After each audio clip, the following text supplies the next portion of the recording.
έχουμε στην άλλη άκρη της γραμμής την ψυχή του συγκεκριμένου φεστιβάλ, του ιστορικού, του μοναδικού αυτού φεστιβάλ για τη χώρα μας, τον Gerard Pont. Hello, Gerard. Hello. Welcome to Channel One. How are you doing? Fine. It is sunny in Paris. In Paris, all right. So, you can share with us, with the listeners, whatever you want about a legendary festival. I'm talking about Rock in Athens. It's up to you. Yes, it's a long story, but in the beginning of the 80s, I was doing a festival in France, big festival, and Nouvelle Frontière, which was a tourist company, they wanted to open hotels in Greece, and in 1985, François Mitterrand, who was the president of France, but also the president of the European Community, wanted to help his friend Papa Andreou, who was the Prime Minister of Greece. Yes.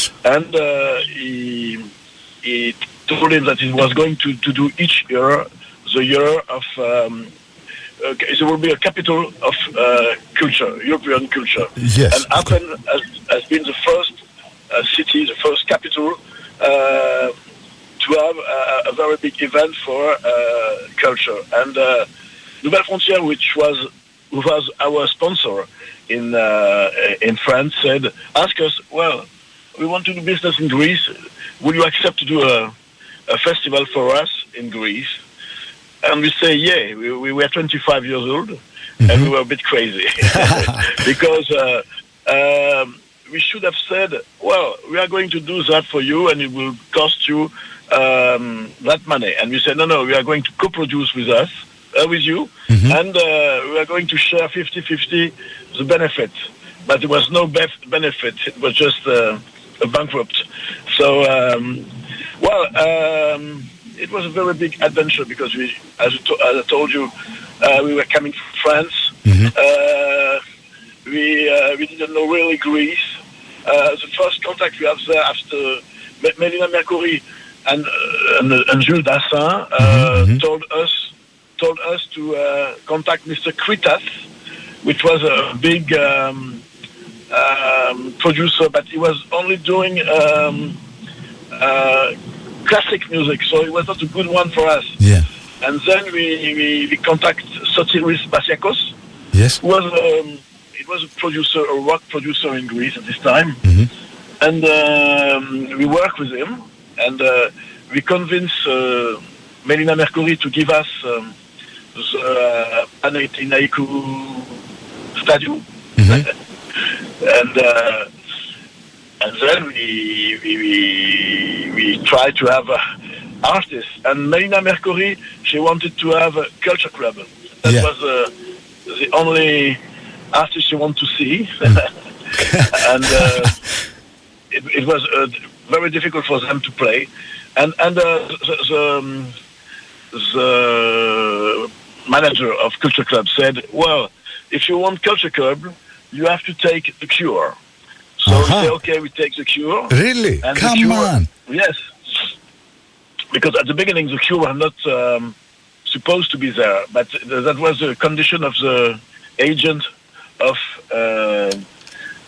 our Culture Club. He said, well, Culture Club now, they don't want to do any more concert, but if you want them, you have to pay them very expensive, and plus you have to take The Cure. And that's the reason why The Cure went at the bill of Rock in Athens. Unbelievable. I was there, as a kid, as a teenager. It's still in our hearts here. It's the first big festival in Greece, in Athens. We're talking about a legendary festival. Are you working on a documentary really about Rock in Athens? Yes.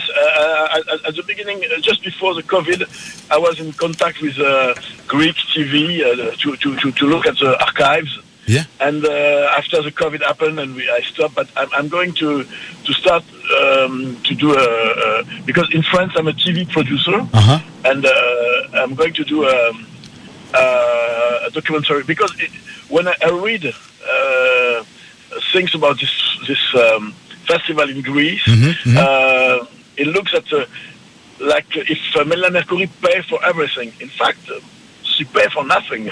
we have any subside, and so when it was the end of the festival, we have any money. I was afraid that I was going to go in jails in Athens, but in fact we leave because just before the festival there was riots, and at this time it was impossible to pay on internet. So people take the tickets just at the entry of the stadium, and people. I don't know why because there was many stories. People said that because the price was too expensive. People said it was because there was no Greek band. But about 40 or 50,000 people enter free. So it was a disaster for us. And I remember I go to the airport to take the clash. We're coming from London. Yes. And there was no more buses. Nobody wanted to because the clash didn't want limousines. They wanted buses. Yeah. And there was nobody. The owners of buses said, no, we don't go to Athens. There's too much riots there. So I've been with two taxis to the airport. Yeah. And the clash were very happy because they love riots. And we arrive in Athens with these two taxis. Depeche Mode was more afraid. They was more afraid because they wanted to leave. They were afraid, but in fact, they play, and it was a really good bill because the Clash, the Cure, Depeche Mode, the Stranglers, Telephone, Nina Hagen, Talk. It was a very good lineup. Bill. Yeah. Lineup. Gerard, can you tell us a backstage story, with the bands, the Clash, Depeche Mode, The Cure? Sorry? Can you tell us a good backstage story with the bands? But with the Clash, it was very good because I was a fan of Clash. Of course. And to be with them in a taxi coming from the airport to the festival, I was like a king. I was with my well, it was also I have a good remember. We've been to the Aerodromio. It was a nightclub near the airport, and we spent many nights there with a band. It was a good souvenir. Is that nightclub still existing? No. Not anymore. But the Hilton is still existing, and we spent also many hours near the swimming pool of the Hilton with Stranglers, Nina Hagen, Telephone, and